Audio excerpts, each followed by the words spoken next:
சங்கீதம் 139 23 24 வசனங்கள் எல்லாரும் சேர்ந்து வாசிக்கலாமா? தேவனே, என்னை ஆராய்ந்து என் இருதயத்தை அறிந்து கொள்ளும்.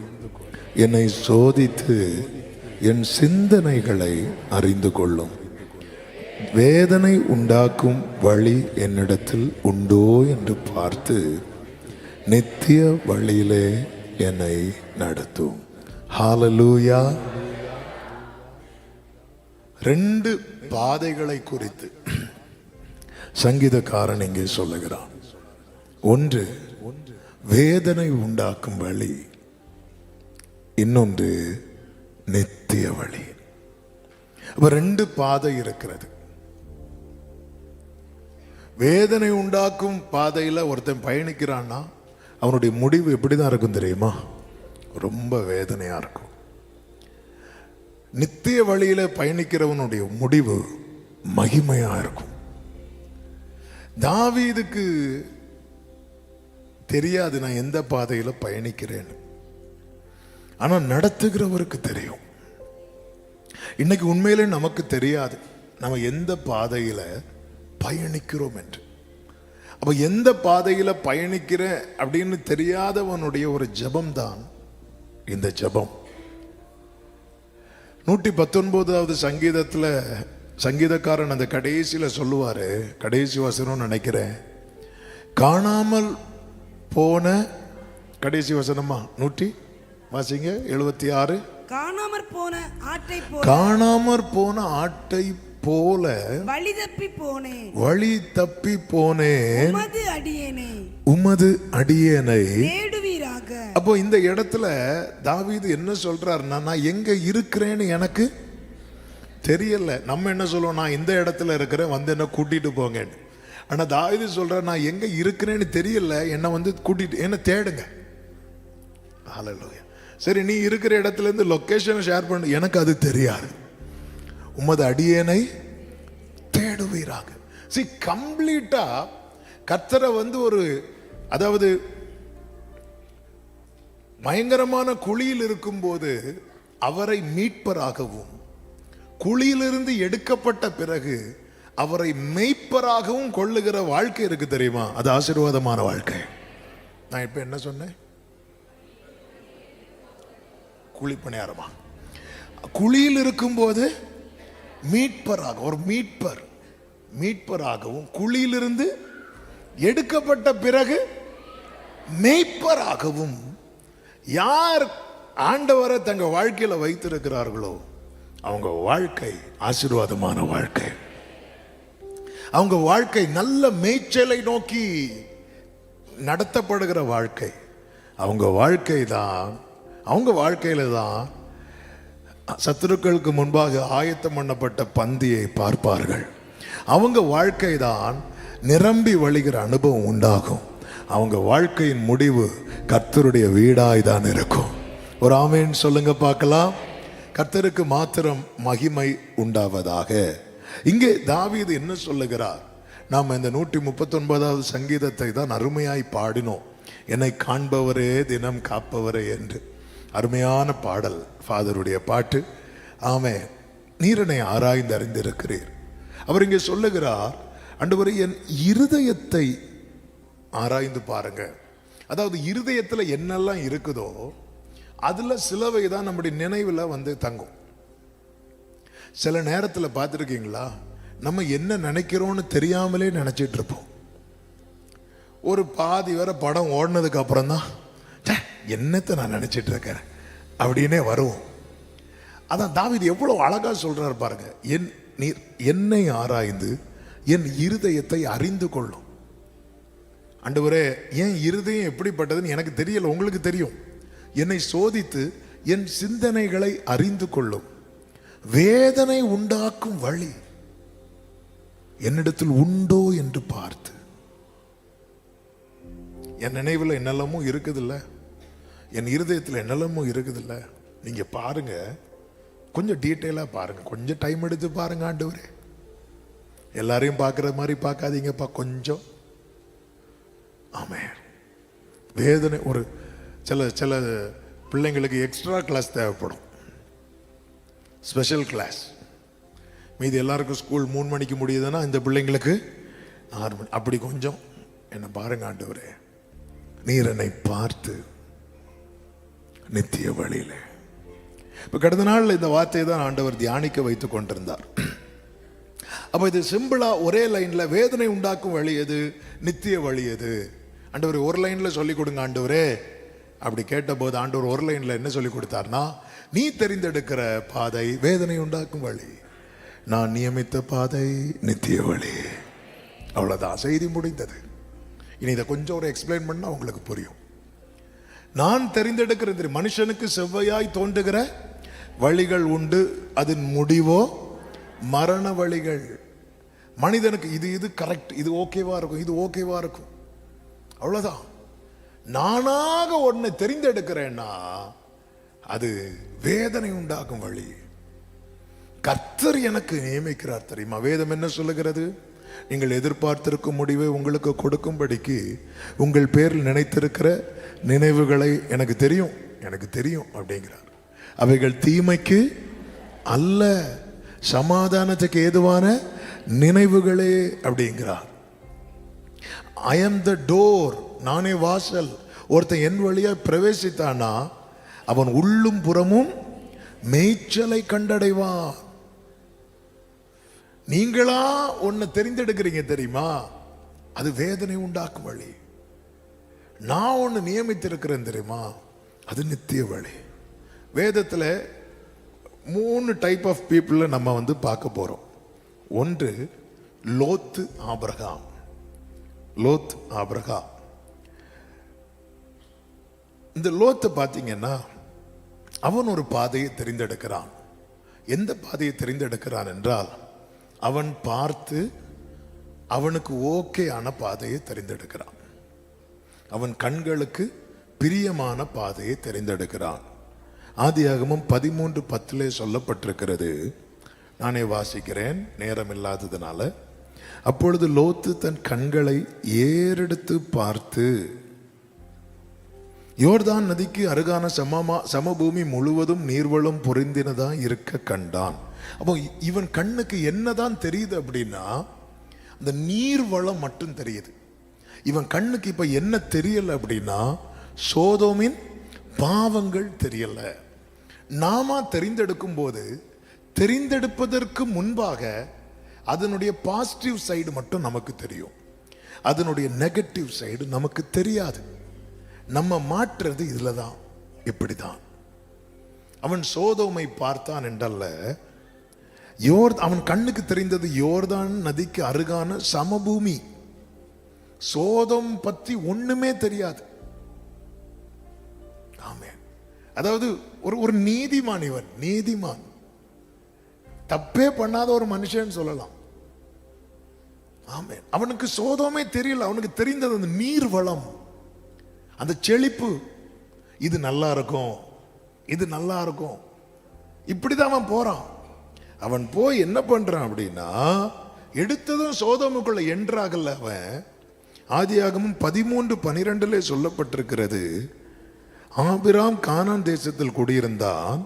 லோத்து அந்த யோர்தானுக்கு அருகான சமபூமியில் உள்ள பட்டணங்களில் வாசம் பண்ணி எதற்கு நேரே கூடாரம் போட்டானா? அப்ப இன்னும் எதுக்குள்ள என்றாகல, சோதோமுக்கு உள்ள போகல, சோதோமுக்கு பக்கத்துல போயிட்டான். ஆமென். இந்த டைட்டில் வச்சு இன்னொரு செய்திக்குள்ள போனோம், ஆனா நான் பாஸ் பண்ணிட்டு இதுக்குள்ள வெளியே வரேன். எடுத்ததும், அதாவது பிசாசானவன் எப்படி இழுப்பான் பாருங்க. எடுத்ததும் சோதோமுக்குள்ள கொண்டு வர மாட்டான். அவன் கண்களுக்கு முதல்ல காண்பித்தது சோதோமை அல்ல, அந்த நீர்வளம். அதாவது வேடனின் கண்ணியில ஒரு பறவை சிக்குவது, அது சிக்கும் வரைக்கும் அதுக்கு என்ன தெரியாது தெரியுமா? இங்க என்ன இருக்கிறது? ஒரு கண்ணி இருக்கிறது தெரியும். எது மட்டும்தான் தெரியும் தெரியுமா? அந்த கண்ணியின் மேல போடப்பட்டிருக்கிற தானியங்கள். அப்ப இந்த இடத்துல அவன் சோதோமுக்கு நேர கூடாரம் போட்டு இருக்கிறான். 13வது அதிகாரத்துல சோதோம் பக்கத்துல கூடாரம் போட்டான். 14:12 சொல்லப்பட்டிருக்கிறது, ஆபிரகாமின் சகோதரனுடைய குமாரனாகிய லோத்து சோதோமிலே குடியிருந்தபடியால் என்று சொல்லப்பட்டிருக்கிறது. அவன் பக்கத்தில் இருந்தவன் இப்ப எங்க போயிட்டான்? உள்ள போயிட்டான். அவ்வளவுதான். எப்ப உள்ள என்றானானோ 2 பேதுரு 2:8 சொல்லப்பட்டிருக்கிறது, நாள்தோறும் அவர்களுடைய அக்கிரம கிரியைகளை கண்டு கேட்டு நீதி உள்ள தன்னுடைய இருதயத்திலே அவன் வாதிக்கப்பட்டான் என்று சொல்லப்பட்டிருக்கிறது. உள்ள என்றானதும் லாக் ஆயிட்டான். இப்போ அவன் என்ன நிலைமைக்கு போகிறான்னா வாதிக்கப்படுகிறான். வாதிக்கப்படுகிறான். தன் கண்களை இப்படி ஏறெடுத்து பார்த்து இது ஓகே. தாவீது ஒரு ஜெபம் பண்ணுவார், உமக்கு பிரியமானதை செய்ய, உமக்கு பிரியமானதை செய்ய எனக்கு கற்றுத்தாரும் நீரே என் தேவன், வல்ல பரிசுத்த ஆவியானவர் செம்மையான வழியிலே, ஆமென், செம்மையான வழியிலே, ஆமென். அவனுக்கு அவன் சோதோமும் ஒண்ணுமே தெரியல. அவன் இப்படி கண்களை ஏறெடுத்து பார்த்த போது அவனுக்கு ஓகேன்னு தெரிஞ்சது. மனுஷனுக்கு செவ்வையாய் அதுதான் தாவீதுனுடைய ஜெபம். ஆண்டவரே, எனக்கு நிறைய கரெக்டுன்னே படுது ஆண்டவரே, எனக்கு நிறைய காரியம் இதை இங்க போன நல்லா இருக்கும். உங்களுக்கு தான் தெரியும் எது வேதனை உண்டாக்கும் வழி, எது நித்திய வழி. நீங்க பார்த்து நடத்துங்க. கொஞ்சம் என் விஷயத்துல கேர் பண்ணுங்க ஆண்டவரே. என்னைக்குமே ஒரு தேவ பிள்ளையினுடைய ஜெபம் இதுவாய் தான் இருக்கும் வேண்டும். நம் பார்வைக்கு சரியாக தோன்றுகிறது உண்டு, நலமாய் தோன்றுகிறது உண்டு, நம் மனதுக்கு விருப்பமான காரியங்கள் உண்டு.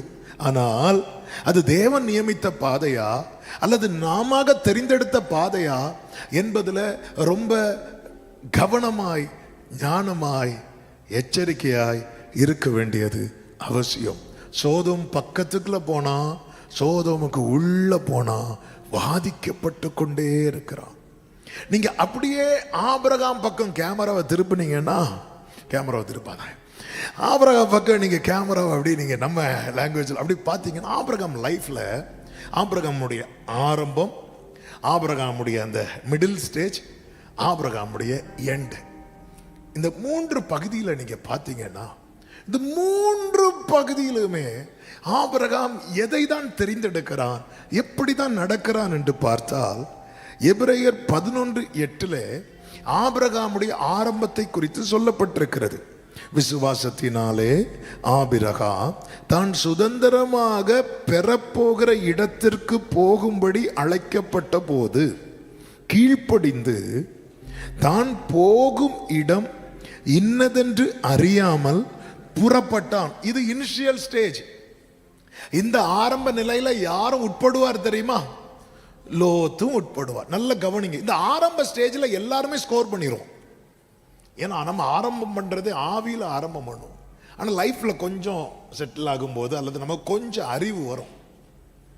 ஆமே, உனக்கு இருக்கு அறிவு, அது உனக்கு இருக்கு அறிவுன்னு சொல்லலாம், உனக்கு கிறுக்கு எப்படி வேணாலும் சொல்லலாம். சிலருக்கு அறிவு எப்படி மாறுதுன்னே தெரியாது. ஆனா இந்த ஆபிரகாம் எப்படி ஸ்கோர் பண்றாருன்னா, ஆபிரகாமுடைய இனிஷியல் ஸ்டேஜ் என்ன, எங்க போகணும்னு தெரியாது, புறப்பட்டார். இனி ஆபிரகாமுடைய அந்த மிடில் லைஃப் இருக்குல்ல, அந்த பாதியில வரும்போது ஆதியாகமம் 13 அதனுடைய 14, லோத்து ஆபிரகாமை விட்டு பிரிந்த பின்பு கர்த்தர் ஆபிரகாமை நோக்கி, உன் கண்களை ஏறெடுத்து பார், நீ இருக்கிற இடத்திலிருந்து வடக்கையும் தெற்கையும் கிழக்கையும் மேற்கையும் நோக்கி பார்.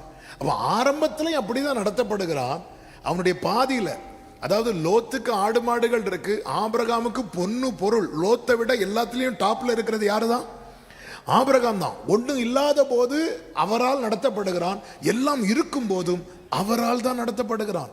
இப்போ லோத்து அவனாக கண்களை ஏறெடுத்து பார்க்கிறான். ஆனா ஆபிரகாம் அப்படி பார்க்காம, அவர் காட்டட்டும் அதுக்கப்புறம் பார்க்கிறேன் வெயிட் பண்ணிட்டு இருக்கிறான். அவர் காட்டட்டும், ஆண்டவர் காட்டுறார், நீ பாரு.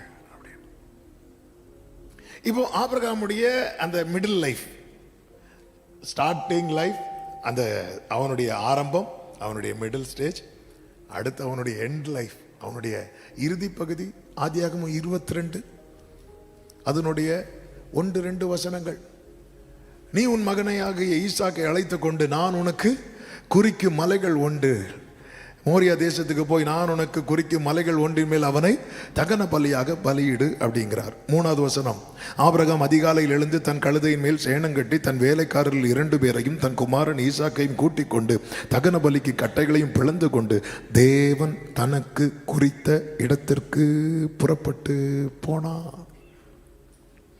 இந்த ஆபிரகாமுடைய லைஃப் தான் சக்சஸ்ஃபுல் லைஃப். ஆதியாகமம் 24:1 வாசிங்க. ஆபிரகாம் வயது சென்று முதிர்ந்தவனானான். கர்த்தர் ஆபிரகாமை சகல காரியங்களிலும் ஆசீர்வதித்து வந்தார். ஒருத்தன் தானாக தெரிந்தெடுத்து போகிறவன் வாதிக்கப்படும் போது இன்னொருவன் கர்த்தரால் நடத்தப்படுகிறவன் ஆசீர்வதிக்கப்படுகிறான். ஆமென். ஹல்லேலூயா.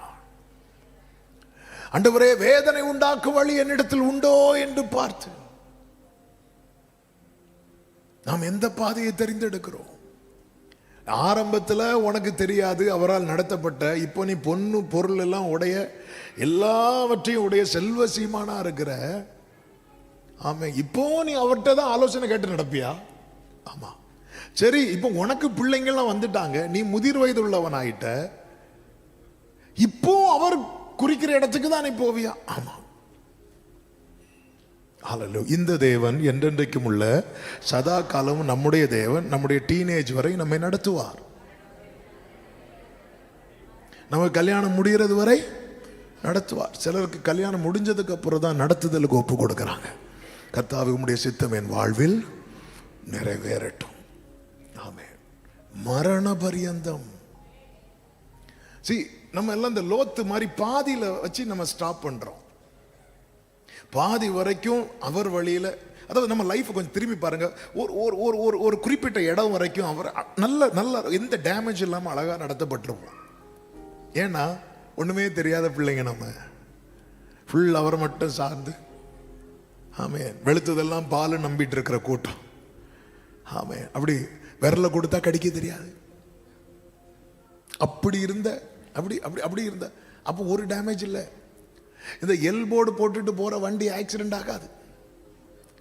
என்னைக்கு அந்த எல்லை கலத்துறாங்களோ அதுக்கப்புறம் 2 எள்ளு கலத்த வேண்டிய இருக்கும். அதுக்கப்புறம் தான் கொஞ்சம் இனி எங்களுக்கு தெரியும். பார்த்து தெரியும். இப்ப ஆளுங்க எங்கெங்கயோ இருக்காரு. பார்க்க விடுவாங்களா? பார்க்க விட மாட்டாங்க. நம்ம லைஃப்ல கொஞ்சம் எல்லாம் தெரியும் அப்படின்னு வரும்போது தான் இனி எனக்கு ஆபிரகாம் தேவையில்லை, இனி எனக்கு ஆண்டவர் தேவையில்லை. உமக்கு பிரியமானதை செய்ய எனக்கு கற்றுத்தாரும் நீரே என் தேவன், நல்ல குளோரி செம்மையான வழியிலே. ஆமென். செம்மையான ரெண்டாவது ஒரு டீமை நான் சொல்றேன். நகோமி, ஈசாக்கு. இந்த நகோமியை பார்த்தீங்கன்னா, பெத்லகேமிலே பஞ்சம் வருகிறது. நகோமி என்ன பண்ணுகிறாள் என்றால், எங்க போறாங்க? மோவாபுக்கு போறாங்க. இந்த முடிவு எதை வச்சு எடுத்தது என்றால், சூழ்நிலையை வைத்து எடுத்த முடிவு. முதலாவது சொன்னது தனக்கு சரி என்று தோன்றதை வைத்து எடுத்த முடிவு. அதுவும் வேதனையில தான் முடியுது. ரெண்டாவது முடிவு நம்ம குற்றம் சொல்ல முடியாது, ஆனா சூழ்நிலையை வைத்து எடுத்த முடிவு. ஆமே, சூழ்நிலையை வைத்து எடுத்த முடிவு. புறப்பட்டு போறாங்க. போன ஆரம்பம் நல்லா இருந்துச்சு. அந்த வீட்டில் என்ன நடக்குதுன்னா, திருமணம் நடக்குது.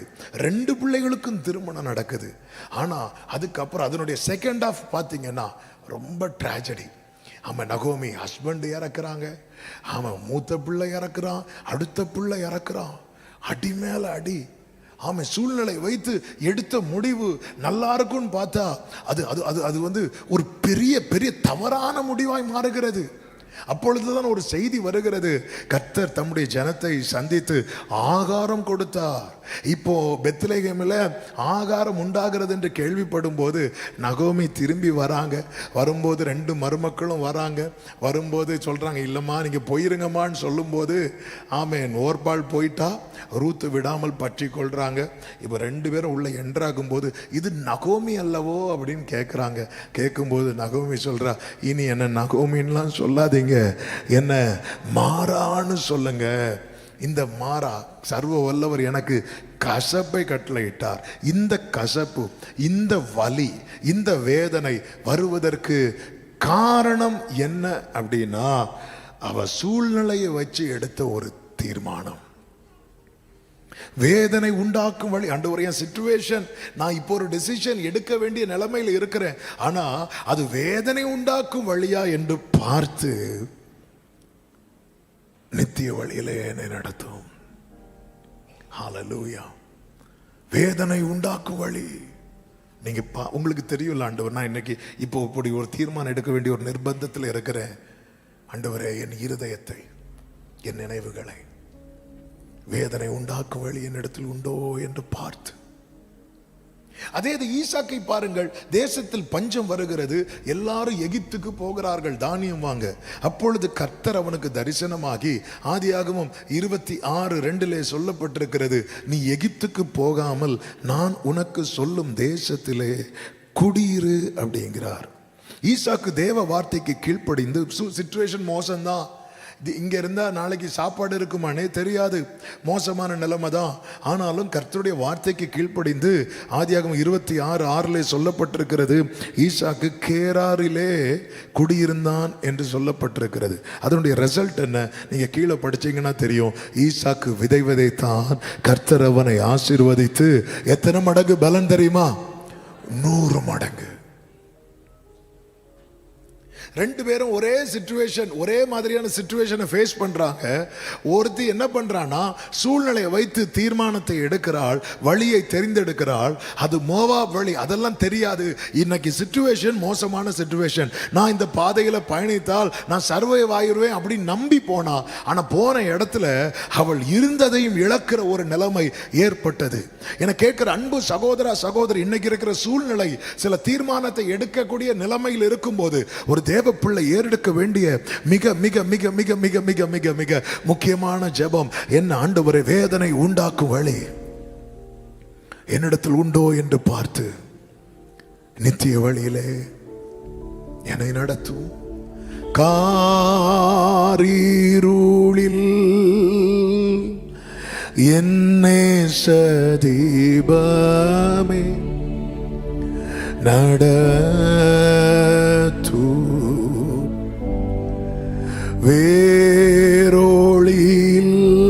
வேரோளில்லை வீடும் தூரமே நடத்து, நீர் தாங்கின் தூர காட்சியாசியே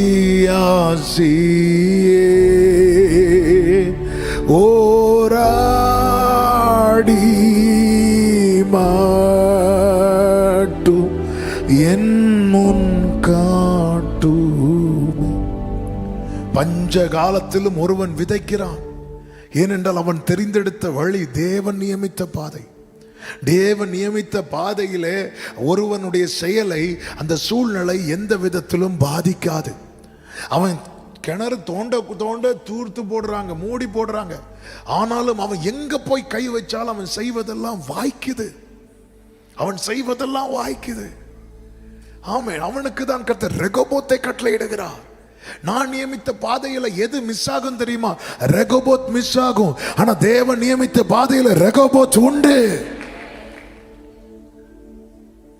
நான் உனக்கு போதித்து நடக்கும் பாதையை நாள்தோறும் காட்டுவேன், பயப்படாதே, உன்மேல் என் கண் வைத்து அறிவுரை நான் கூறுவே. என்ன என்ன என்ன அருமையான வார்த்தை. நான் உனக்கு போதித்து நீ நடக்க வேண்டிய வழியை உனக்கு காட்டுவேன். சங்கீதம் 32:8 நம்ம வாசித்தோமே ஆரம்பத்தில். பிரியமான கர்த்தருடைய பிள்ளைகள், இன்னைக்கு ஒரு நெருக்கமான ஒரு நிர்பந்தமான சூழ்நிலையில் இருக்கும்போது, ஆண்டவரே நான் எங்க போகணும், நான் எந்த பாதையை தெரிந்தெடுக்கணும், எனக்கு காட்டித்தாங்க. எப்பொழுது ஆண்டவர் சமூகத்திலே ஏறெடுக்கிற ஜெபங்கள்ல ஒன்று, ஆண்டவரே 2 வே இருக்குன்னு பைபிள்ல ஃபுல்லா சொல்லப்பட்டிருக்குப்பா. என் முன்னாடி ஒரே ஒரு வே தான் இருக்கணும், அது நீங்க காண்பிக்கிற வேயா தான் இருக்கணும். ஆமே, ஒரே ஒரு வே இருந்தா என்ன பிளஸ் அப்படின்னா, விருப்பம் இருக்கோ இல்லையோ நம்ம அதுல போய்தான். ஆமே ஆமே. வெறும் சோறும் சாம்பாரும் மட்டும்தான்னா, பிடிக்குதோ பிடிக்கலையோ நம்ம சாப்பிட்டோம். இது இந்த பஃபேலாம் வச்சிருப்பாங்க பாருங்க. உண்மையிலே பஃபே இருக்கிற இடத்துல போறவங்களை பார்த்தீங்கன்னா உருப்படியா ஒண்ணுமே சாப்பிட்டுருக்க மாட்டோம். இதான் உண்மை. கடைசியில் எல்லாம் அங்கெங்கேயா தொட்டு தொட்டு எப்படியோ வயிறு நிறைஞ்ச பிறகு இது இருந்தா மிஸ் ஆயிட்டே. ஒரு ஒரு ஒரு பழம் சாப்பிட்றீங்களா, பழம் சாப்பிட இடம் இருந்தா 2 இட்லி கூட சாப்பிட்டு அங்கெங்கேயா தொட்டு தொட்டு கடைசியில் உருப்படியா ஒண்ணுமே. அதாவது ஆண்டவரே என் முன்னாடி ஒரே ஒரு வே இருக்கட்டும், அது எனக்கு விருப்பம் இருக்குதோ இல்லையோ நான் அதில் பயணிச்சு தான் ஆகணும். என்னை அப்படி கொண்டு வந்து நிறுத்துங்கப்பா. சிவந்த சமுத்திரத்துக்கு முன்னாடி அப்படிதான் கொண்டு வந்தார். ரைட்ல ஓட முடியாது, கொஞ்ச தூரம் போனா அங்க பர்வதம் இருக்கிறது. லெஃப்ட்லயும் கொஞ்ச தூரத்துக்கு மேல போக முடியாது, பின்னாடி பார்வோம் எங்க கொண்டு வந்து நிறுத்தினார் பாத்தீங்களா? இல்லைன்னா கொஞ்சம் யோசித்து பாருங்க, நமக்கு முன்னாடி கடல் வந்து இப்படி 2ஆ பிளந்து இப்படி நிக்குது. போ. ஆமே. நானும் அதுல நின்னேன்னு வைங்களேன், ஆபீஸ்ல இருக்கவங்கள ஃப்ரெண்ட்ல போக சொல்லு. ஆமே. இது வேற வழியே கிடையாது, வேற ஆப்ஷன் இல்லை. ஆப்ஷன் இல்லாம யார தேவன் நடத்துறாரோ அவருக்கு ரொம்ப ஃபேவரைட். அவ்வளவுதான். ஆப்ஷன் இல்லாம ஒருத்தங்க தேவனால் நடத்தப்படுறாங்கன்னா அவங்கள வந்து அவர் லைஃப்ல மிஸ் பண்ண மாட்டார். அதான் தாவீது சொல்றாரு, அவனுக்கு ஆப்ஷன் கிடையாது. நீர் முற்புறத்திலும் பிற்புறத்திலும் என்னை நெருக்கி. தாவீது ஒளிந்தது உயிருக்கு பயந்து, சவுல் ஒளிந்தது உயர்வுக்கு பயந்து.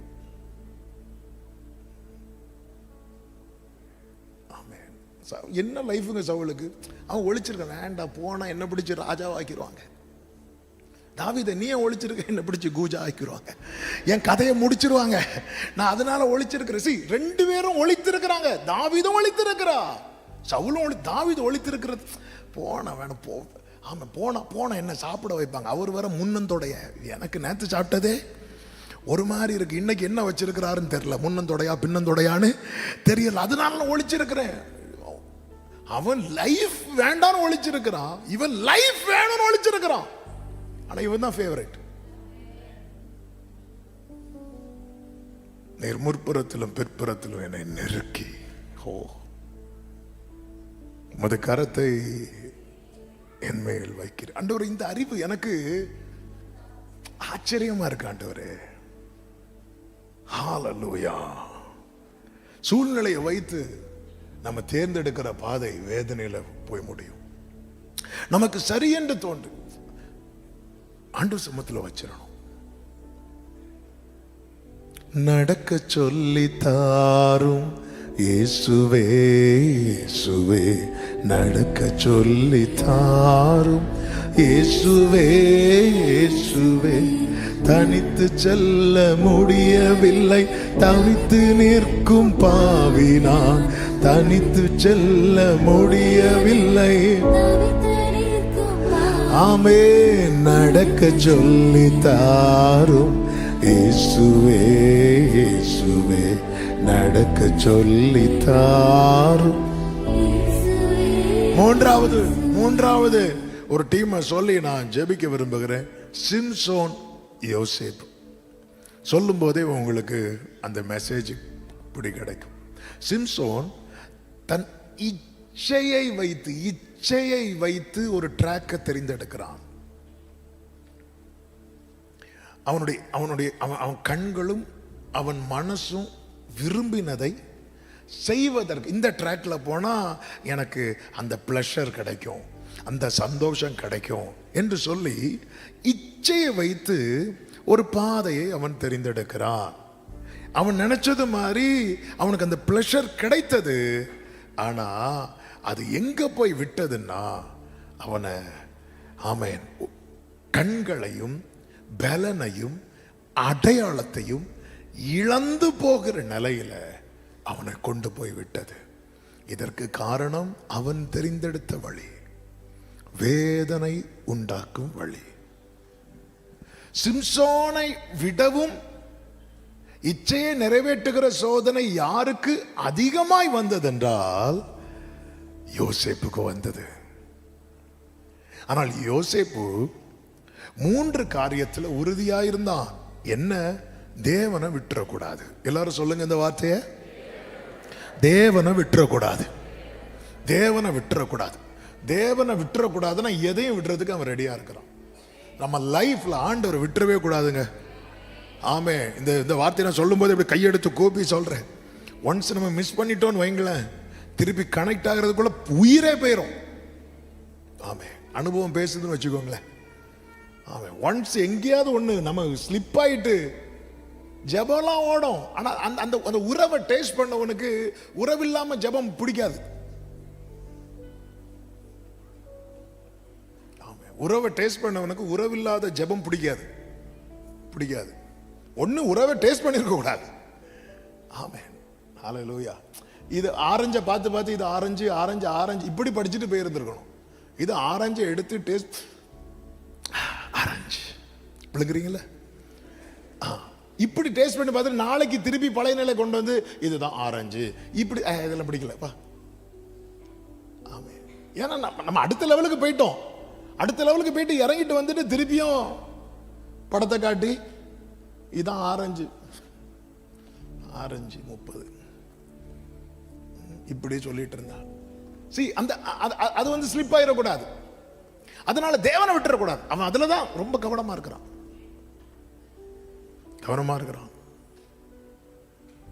இந்த போர்த்திபாரின் மனைவி வந்து டெய்லி பேசி டார்ச்சர் பண்ணி அவன் மனசுல என் ஆண்டவர் விட்டுறக்கூடாது. அவ பேச அவனுடைய ஆத்துமா வந்து அவன்கிட்ட பேசிட்டு இருக்கு.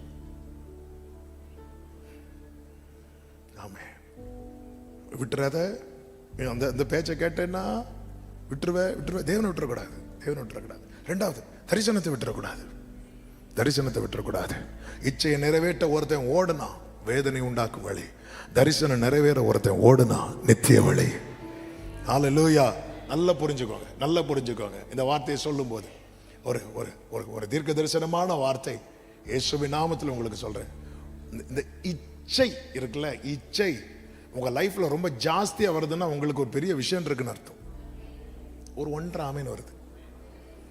ஆமா, இந்த இச்சை, இந்த மாதிரி போராட்டங்கள் இருக்குல்ல, நான் ஓப்பனா சொல்றேன், இந்த மாதிரி போராட்டங்கள் உங்க லைஃப்ல ரொம்ப நெருக்குது அப்படின்னாலே புரிஞ்சுக்கோங்க, உங்க மேல ஒரு பெரிய திட்டம் இருக்கிறது.